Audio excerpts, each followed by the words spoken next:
Every day, something dramatic happens in the Caribbean that affects our lives. We'll give you the details. We'll give you the facts on Caribbean Perspective with Eddie Frederick. Here's Eddie Frederick. So glad you can join us. CARICOM has called for an immediate and complete withdrawal of Russian troops from Ukraine. This story takes the lead in today's edition of Caribbean Perspective for Monday, 28th February 2022.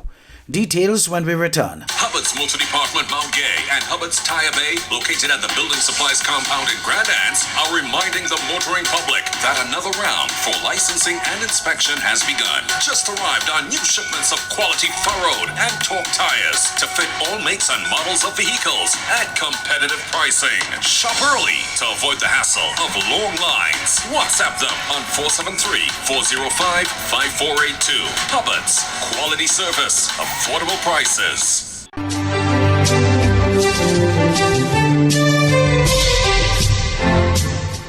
Welcome back. It's no surprise that CARICOM, a pretty significant voting bloc within the United Nations, has called for an immediate and complete withdrawal of Russian troops from Ukraine. More in this News Source Guyana report. Russian President Vladimir Putin Thursday launched a military operation in Ukraine with explosions being heard across the country, and Ukraine's foreign minister warning a full-scale invasion was underway. In a statement, CARICOM said the recognition of the Russian Federation of the regions of part of Ukraine represents a violation of the territorial integrity and sovereignty of Ukraine. The hostilities against Ukraine go counter to the principles of respect for sovereignty, territorial integrity, non-interference in the internal affairs of another sovereign state, and the prohibition on the threat or use of force, and the peaceful resolution of disputes, which are the bedrock of this community. CARICOM maintains that the principles of universal respect and adherence to these norms and principles of international law are fundamental to the maintenance of the international system and global peace and security. CARICOM calls on all parties involved to urgently embark on intensified diplomatic dialogue to immediately de-escalate hostilities and work towards a sustainable peace. Meanwhile, Barbadian Prime Minister Mia Mottley and her CARICOM counterparts are being urged to leave no stone unturned in their call for swift de-escalation of the conflict between Russia and Ukraine. Details in this Barbados Today news item. International Relations Specialist at the University of the West Indies, Dr. Christina Hines, warned that a war in nearly a century could be triggered if the situation is mishandled, with devastating socio-economic consequences for small states. At the same time, she has cautioned regional governments against taking sides. Our position, I believe, should be in support of de-escalation and a way to diplomatically resolve this conflict in the soonest possible time. So we do not have any say over what happens in this area, but I would expect a show of support from CARICOM for a diplomatic solution and de-escalation. Generally in the region, we are not supportive of these kinds of conflicts that disturb international peace and security and that end up in severe loss of life, dislocation of populations, and general harm to people who are caught in the middle of this kind of aggressive action. According to Dr. Hines, local and regional calls should be made without pointing a finger. I think there is support for the people of Ukraine, let's put it that way, the safety and security of the people of Ukraine. But I don't know that it is especially productive in a situation like this to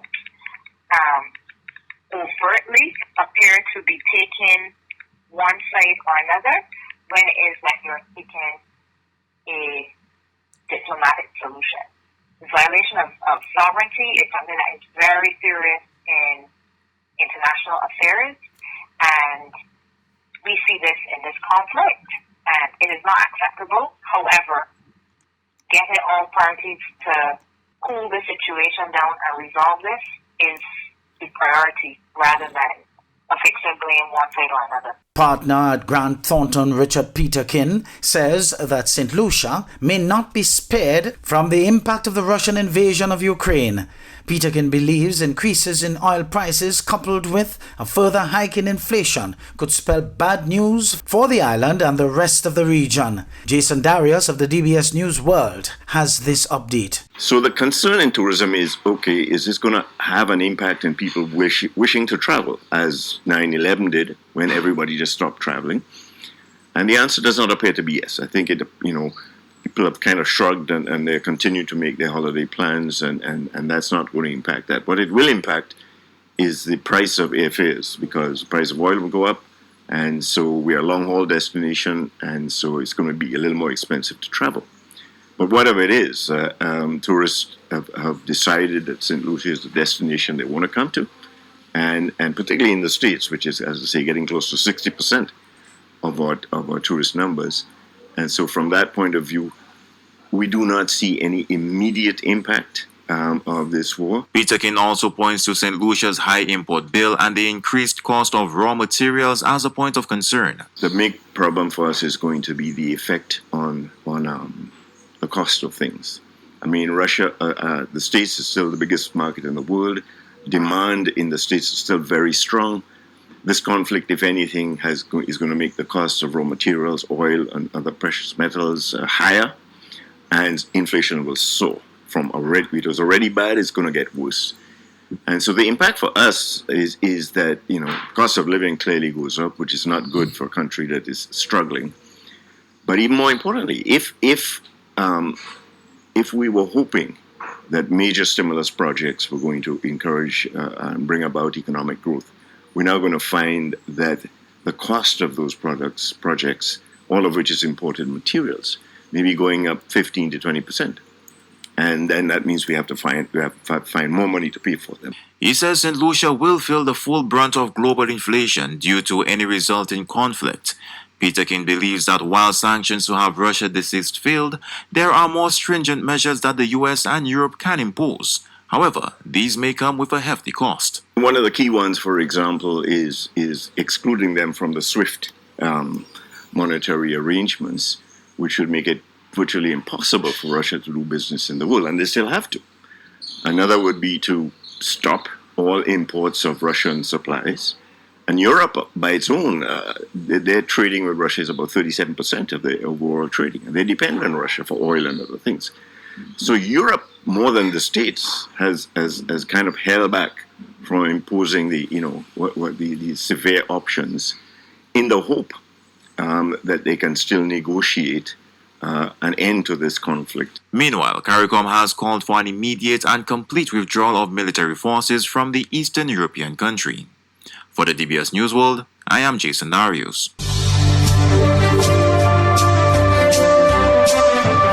You're listening to Caribbean Perspective with Eddie Frederick.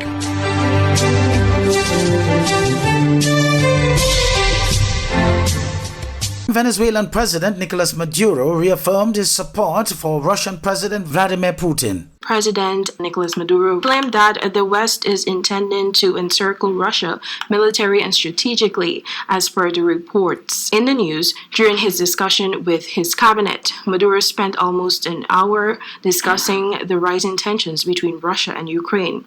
Maduro further stated that President Putin condemned the United Nations Security Council that the West seek to surround Russia, pointing all NATO armaments to it in order to attack and destroy it when the conditions are right.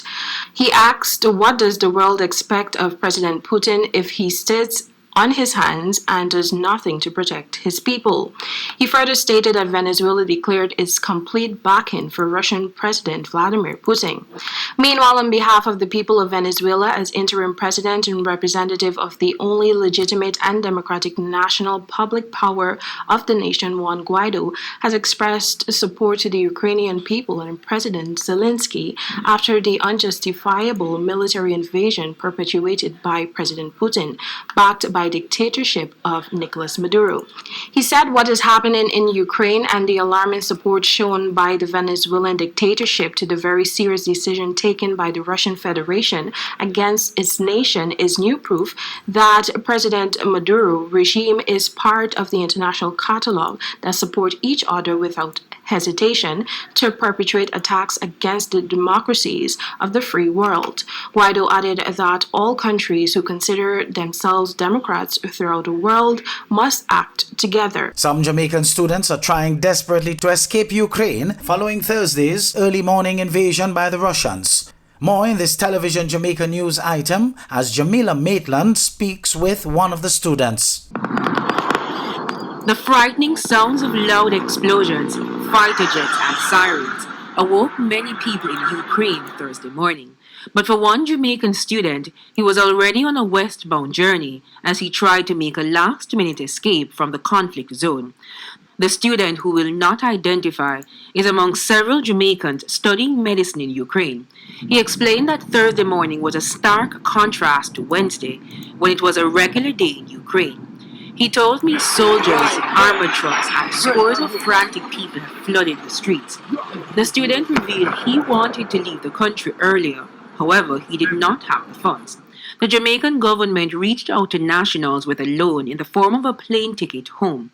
However, the 7 Jamaican students who had indicated their interest in accepting an offer of support from us to purchase the tickets for their return home, ultimately they decided against returning to Jamaica. But a few students are disputing the series of events that led to the assistance being offered by the Jamaican government. According to the student, a Zoom meeting was held with the Jamaican nationals in Ukraine and the charge d'affaires in Berlin, Germany, the closest Jamaican embassy to them. He said students were told to email the embassy explaining the reason for the loan. He added that the loan was seen as burdensome for them because of the hefty sums.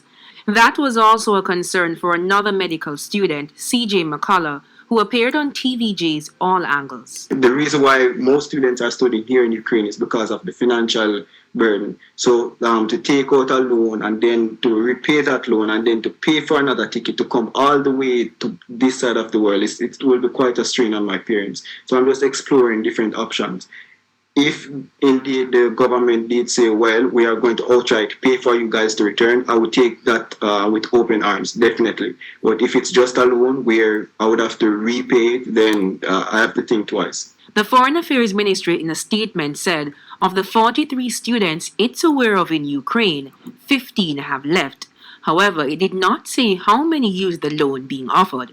Ukraine's airspace has since closed, all commercial flights are grounded, and travel by sea is also restricted. Train stations have turned into shelters and gridlock in many of the cities as people make their way to the west. As for the Jamaican student, he says his journey is far from over as he continues to also head west and away from Ukraine.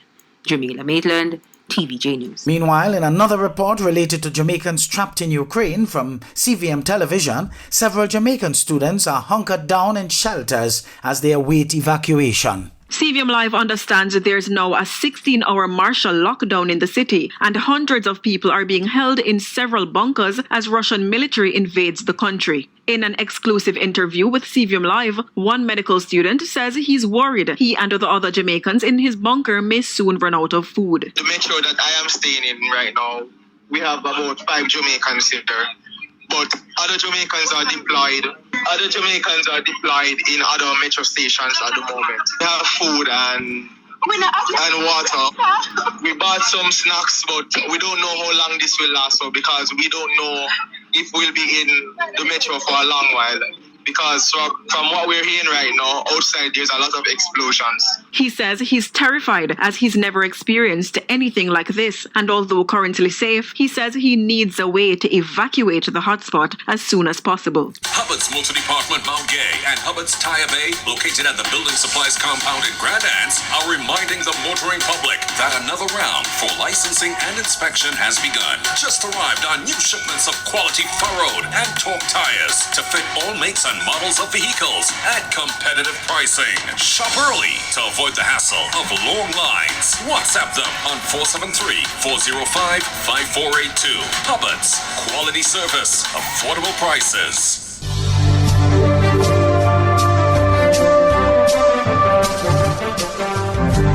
I am Eddie Frederick. This has been Caribbean Perspective, a whole new approach to highlighting developments in the Caribbean. In the meantime, please continue to log on to CaribbeanPerspective.com for more daily news and more.